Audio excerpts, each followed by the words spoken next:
നമസ്കാരം.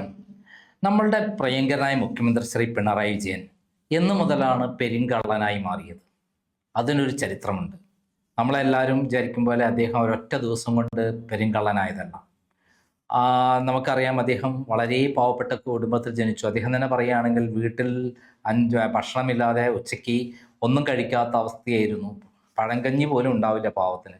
ഉച്ചയ്ക്ക് കോളേജിൽ പോകുമ്പം അതേപോലെ സ്കൂളിൽ പോകുമ്പം വളരെ പട്ടിണി കിടന്ന അദ്ദേഹം പിന്നെ എങ്ങനെ കോടികളിൽ നിന്ന് കോടികൾ ഉണ്ടാക്കി എന്ന് മുതലാണ് കള്ളനായത് വളരെ വ്യക്തമായി പറഞ്ഞാൽ ലാവ്ലിൻ കേസുമായി ബന്ധപ്പെട്ട് കേരളത്തിൽ അതിൻ്റെ ലാവ്ലിൻ കമ്പനിയുടെ പ്രതിനിധി ദിലീപ് രാഹുലൻ കേരളത്തിലെത്തുകയാണ്. അദ്ദേഹം പാർട്ടിയുടെ നേതാക്കന്മാർക്കൊക്കെ ചോദിച്ചപ്പോൾ അന്ന് VS അച്യുതാനന്ദൻ്റെ വലങ്കൈയായിട്ട് പിണറായി വിജയൻ പാർട്ടിയിലെ ഏറ്റവും സ്വാധീനമുള്ള ആളായി മാറിയെന്ന് അദ്ദേഹം മനസ്സിലാക്കി.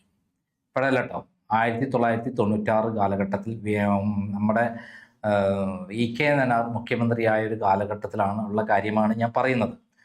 അന്ന് EK നായരുടെ ഭരണത്തിൽ അദ്ദേഹം ഏത് വകുപ്പും കിട്ടാവുന്ന മന്ത്രിയും വിജയിക്കാൻ സാധ്യതയുള്ള ആളാണെന്നും ആര് മനസ്സിലാക്കി? ദിലീപ് രാഹുലൻ CPM നേതാക്കന്മാരോടൊപ്പം ഒക്കെ അന്വേഷിച്ചപ്പോൾ മനസ്സിലായി. CPM നേതാക്കന്മാരോട് മാത്രമല്ല, കോൺഗ്രസിലെ പ്രമുഖരായ ആളുകളോട് സംസാരിച്ചപ്പോഴും മനസ്സിലായി. 1991-96 കാലഘട്ടത്തിലാണ് കാർത്തികേയൻ വിദ്യുച്ഛക്തി മന്ത്രിയായിരുന്നത്. ആ സമയത്തിൽ ഒരു MOU സൈൻ ചെയ്തിരുന്നു. MOU എന്തിനാണെന്ന് അറിയാമോ? ചെങ്കുളം പന്നിയാർ പള്ളിവാസൽ പദ്ധതികളുടെ നവീകരണം പുനരുദ്ധാരണത്തിന് വേണ്ടിയുള്ള ഒരു കൺസൾട്ടൻസി കരാർ. 24 കോടി രൂപയാണ് നിശ്ചയിച്ചത്. ഒരു 5 പൈസ കൊടുത്തിട്ടില്ല. ആ 5 പൈസ കൊടുക്കാതെ ഒപ്പിട്ട ഒരു കരാറായിരുന്നു, ഒരു കൺസൾട്ടൻസി കരാറായിരുന്നു. പേപ്പറിൽ എഴുതിയ MOU മാത്രമായിരുന്നു. അതിന് പണം കൊടുത്താലല്ലേ കരാറാവുള്ളൂ. ഈ സന്ദർഭത്തിലാണ് ഇലക്ഷൻ വന്നത്. 1996 മെയ് മാസത്തിൽ. ആ ഇലക്ഷൻ നടക്കുന്ന സന്ദർഭത്തിൽ ഇവരൊരു പഠനം നടത്തും. വലിയ മൾട്ടിനാഷണൽ കമ്പനിയുടെ ആൾക്കാരല്ലേ. ഇവിടെ വന്നിട്ട് ഏറ്റവും കൈക്കൂലി വാങ്ങി അവർക്ക് പറ്റുന്ന രൂപത്തിൽ ഇവിടെ ഇംപ്ലിമെൻറ്റ് ചെയ്യാൻ പറ്റുന്നത് എങ്ങനെയാണെന്ന് പഠിക്കാൻ വേണ്ടിയിട്ടാണ് ദിലീപ് രാഹുലൻ വന്നത്. ദിലീപ് രാഹുലൻ ഇൻ്റർനാഷണൽ ക്രിമിനലാണ്. ഇപ്പോൾ അദ്ദേഹം പിടികിട്ടാപ്പള്ളിയാണ്. ദുബായിൽ UAE-യിൽ നിന്ന് വലിയ ബാങ്ക് തട്ടിപ്പ് നടത്തി മുങ്ങിയ ആളാണ്. അപ്പോൾ അങ്ങനെയുള്ള നമ്മുടെ ദിലീപ് രാഹുലൻ കേരളത്തിൽ വന്ന് അന്വേഷിച്ചപ്പം നമ്മുടെ പിണറായി ആണ് വരാൻ പോകുന്നതെന്ന് മനസ്സിലായി. അങ്ങനെ അദ്ദേഹം തിരുവനന്തപുരത്ത് വെച്ച് ഒരു ഡിസ്കഷൻ വന്നു. അതിനു മുമ്പ് ഡൽഹിയിൽ നിന്ന് ഹർകൃഷ്ണൻ സുജിത് സിംഗ് വിളിച്ചു പറഞ്ഞു, ഇങ്ങനെ ഒരു പദ്ധതിക്ക് ഇവിടെ എല്ലാ സഹായങ്ങളും വേണമെന്ന് പറഞ്ഞിട്ട് ഇലക്ഷൻ സമയത്ത് തന്നെ പിണറായി വിജയനെ ഉത്തരവാദിത്വം ഏൽപ്പിച്ചു. അങ്ങനെ ഈ പിണറായി വിജയൻ അറിയില്ല, പണം തരുന്ന ഏർപ്പാടൊന്നും അറിയില്ല. പക്ഷേ തിരുവനന്തപുരത്ത് വെച്ച് കാണുകയും 2 കോടി രൂപ ആദ്യം അഡ്വാൻസ് നൽകാമെന്ന് ഇങ്ങോട്ട് ഓഫർ ചെയ്തു. പണം എന്ന് കണ്ടപ്പോൾ ആദ്യമായി ഇങ്ങനെ പണം കിട്ടാൻ പോവല്ലേ, പറയാതെ തന്നെ അത് പിന്നെ മേടിക്കാതിരിക്കുക, ഇലക്ഷൻ വരികയാണ്.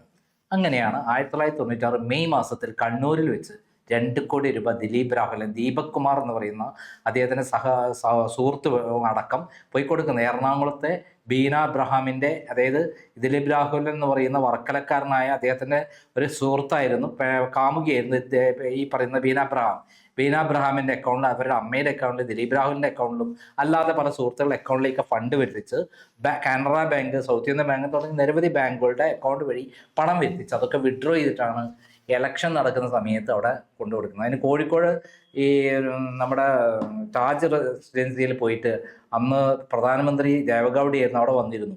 അവിടെ ഉണ്ടായിരുന്നു അന്ന് ഇദ്ദേഹം. അന്ന് പിറ്റേ ദിവസം രാവിലെ അദ്ദേഹം കണ്ണൂർ പോയി 2 കോടി രൂപ ഗസ്റ്റ് ഹൗസിൽ വെച്ച് കൊടുത്തു.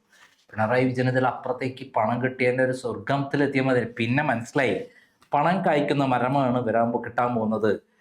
ഏത് പണം കായ്ക്കുന്ന മരമാണ്? എന്ത്? വിദ്യുച്ഛക്തി വകുപ്പ്. ആ വഴി അവിടുന്ന് കണ്ടമാനം കൊള്ള ചെയ്യാൻ പറ്റും എന്ന് മനസ്സിലാക്കി അദ്ദേഹം നേരെ ഇലക്ഷന് ഭയങ്കരമായി കൂത്തുപറമ്പെന്നാണ് തോന്നുന്നു വിജയിച്ചു. വലിയ ഭൂരിപക്ഷം വിജയിച്ചു. അന്ന് ഞാനൊക്കെ ഏറ്റവും അധികം ബഹുമാനിക്കുന്ന ഒരാളായിരുന്നു ഈ പറയുന്ന പിണറായി വിജയൻ. അദ്ദേഹത്തിൻ്റെ പ്രസംഗം കേൾക്കാൻ ഞാൻ പോകും. അതേപോലെ അടിയന്തരാവസ്ഥ സമയത്ത് ഭീകരമായി അദ്ദേഹത്തെ മർദ്ദിച്ചതിൻ്റെ പേരിലുള്ള കഥകൾ കേട്ടിട്ട് അദ്ദേഹത്തോട് വലിയ ആരാധനയായിരുന്നു. ഞാൻ പ്രസംഗിക്കുമ്പോഴൊക്കെ പലപ്പോഴും നമ്മുടെ പിണറായി വിജയൻ്റെ പേര് ഞാൻ പറയുന്നത് ആൾക്കാർ ആവേശം കൊള്ളിക്കുമായിരുന്നു. ആവേശം കൊള്ളിച്ച് എനിക്ക് ധാരാളം കയ്യടിയും കിട്ടും. ഈ പറയുന്ന ഭീകരമർദ്ദന, അടിയന്തരാവസ്ഥയിലെ ഭീകരമർദ്ദനത്തെ കുറിച്ചിട്ട് എഴുതിയ അപ്പുക്കുട്ടൻ വള്ളിക്കുന്ന് എഴുതിയ ദേശാഭിമാനിയിലെ ലേഖനം വായിച്ചിട്ടാണ് ഞാൻ അതൊക്കെ അറിയുന്നത് കേട്ടോ. അങ്ങനെ ഞാനും ഭയങ്കര ആരാധകനായിട്ട് നിൽക്കുന്ന സമയം ഇതൊന്നും എനിക്കറിയില്ല.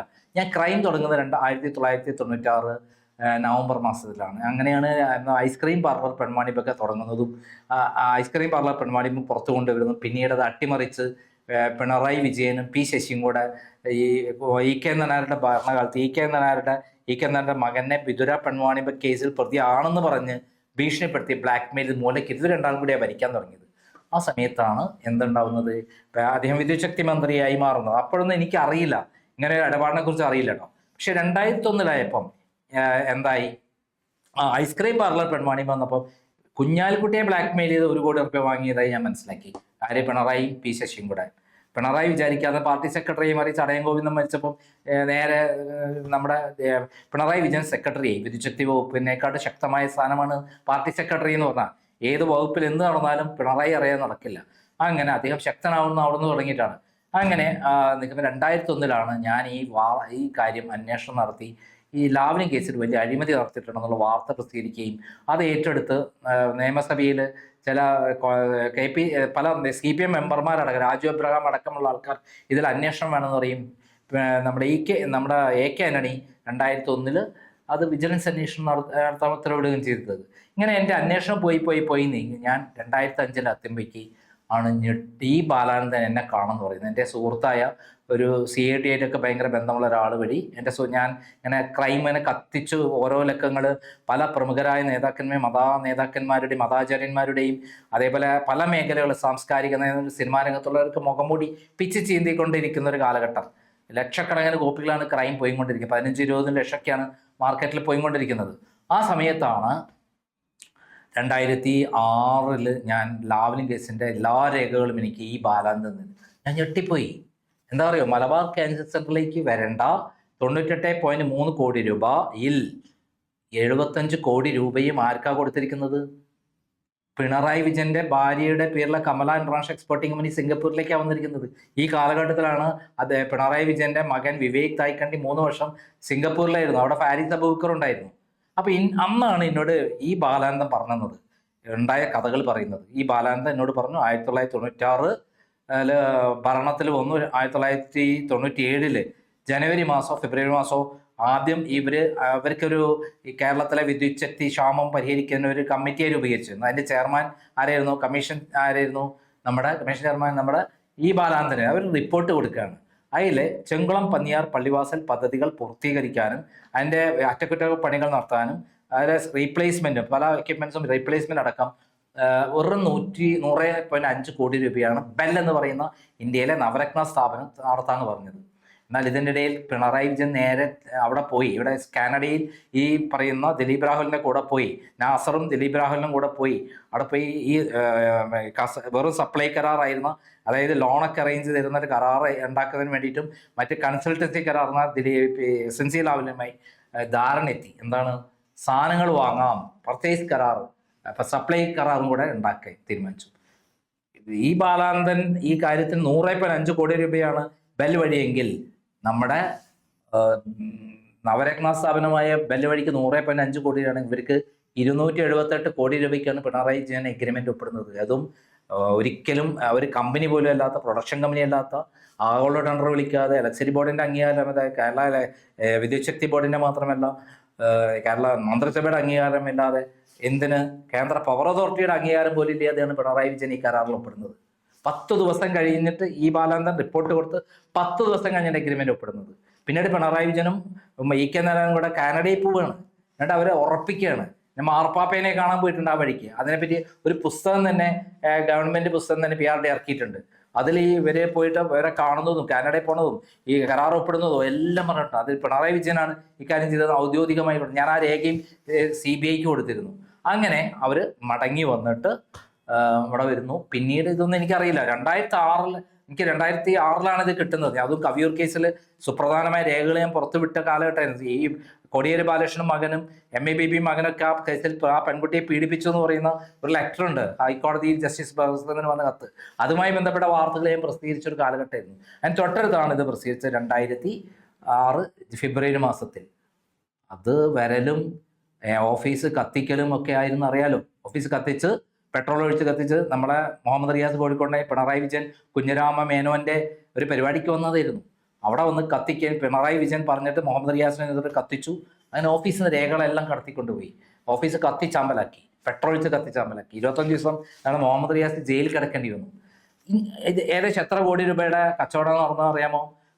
മലബാർ ക്യാൻസർ രോഗികൾക്ക് മലബാറിലെ ക്യാൻസർ രോഗികൾക്ക് വേണ്ടി തുടങ്ങേണ്ട മലബാർ ക്യാൻസർ സെന്ററിൽ നിന്ന് വരേണ്ട പൈസയിൽ 75 കോടി രൂപ പിണറായി വിജയന്റെ ഭാര്യയുടെ പേരിലെ കമല ഇന്റർനാഷണൽ എക്സ്പോർട്ടിംഗ് കമ്പനി സിംഗപ്പൂരിൽ വന്നിട്ട് 75 കോടി.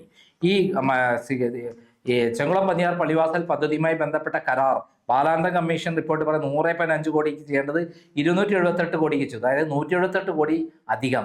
178ഉം 75 എത്ര 253 കോടി രൂപയുടെ തട്ടിപ്പാണ് പിണറായി വിജയൻ നടത്തിയത്. ആലോചിച്ച് നോക്കൂ. ഇങ്ങനെയാണ് പിണറായി വിജയൻ കള്ളനായത്. ഇതിനകത്ത് കള്ളത്തരം പിടിച്ചു നിൽക്കുക എങ്ങനെയറിയോ? അദ്ദേഹം പിടിച്ചുന്നത് പാർട്ടിയെ കൊടുക്കും. പാർട്ടിയും കൂടെ ഇതിനകത്ത് കള്ളത്തരത്തിൽ ഒരു ഓഹരി കൊടുക്കും. 8 കോടി രൂപ മുഖ്യമന്ത്രിയുടെ ഓഫീസിൽ അന്ന് പൊളിറ്റിക്കൽ സെക്രട്ടറി ആയിരുന്ന കേന്ദ്രയുടെ പൊളിറ്റിക്കൽ സെക്രട്ടറി ആയിരുന്ന പി ശശിയുടെ കൈവശമാണ് ദിലീപ് രാഘുലിനെ എത്തിക്കുന്നത്. ആ പണം വെച്ചിട്ട് പാർട്ടി സെക്രട്ടേറിയറ്റ് മെമ്പർമാർക്ക് AKG സെന്ററിന് മുന്നിൽ ഉണ്ടാക്കിയ ഫ്ലാറ്റുകൾ ഉണ്ടല്ലോ, ആ ഫ്ലാറ്റുകളുടെ നിർമ്മാണത്തിന് 8 കോടി രൂപ ചെലവഴിച്ചു. ഇപ്പുറത്ത് കൃത്യമായിട്ട് പിണറായി ഡൽഹിയിൽ വേറെ കൊടുത്തു, സുർജിത് സിംഗിനൊക്കെ കൊടുത്തു. എങ്ങനെയായാലും 150-200 കോടി ക്ലീനായി പിണറായി വിജയന്റെ കൈവശം കിട്ടി. ഇങ്ങനെയാണ് പിണറായി വിജയൻ കേരളത്തിലെ ഏറ്റവും വലിയ കള്ളനായത്. ആ കള്ളനായ കഥ സാധാരണക്കാരെല്ലാവരും മനസ്സിലാക്കണ്ടേ. ഇതല്ല എങ്കിൽ ഞാൻ പിണറായി വിജയനെ വെല്ലുവിളിക്കുകയാണ്. ഞാൻ പറഞ്ഞത് സത്യമല്ല എങ്കിൽ എൻ്റെ ഓഫീസ് കത്തിച്ചില്ല, രേഖകൾ കടത്തിയില്ല, സിംഗപ്പൂരിൽ മോൻ ഉണ്ടായിരുന്നില്ല തുടങ്ങിയുള്ള കാര്യങ്ങൾ എല്ലാവരും പറയുന്നത്, അദ്ദേഹം പറയുന്നത് സിംഗപ്പൂരിൽ അങ്ങനെ ഒരു കാര്യം ഉണ്ടായതായി കണ്ടെത്തിയില്ല എന്നാണ്. കണ്ടെത്താത്തതല്ല, ഇവർ അന്വേഷണം നടക്കുന്നത് 2006-ലാണ്. സിംഗപ്പൂരിലെ ഈ പരാതി വന്നു പറയുമ്പോൾ തന്നെ ആ സ്ഥാപനം പൂട്ടി അടച്ച ഒരു സ്ഥലം വിട്ടു. ഇവർ അന്വേഷിക്കും അങ്ങനെ ഒരു സ്ഥാപനമേ ഇല്ല ആ സമയത്ത്, മുമ്പില്ല എന്ന് പറഞ്ഞിട്ടില്ല.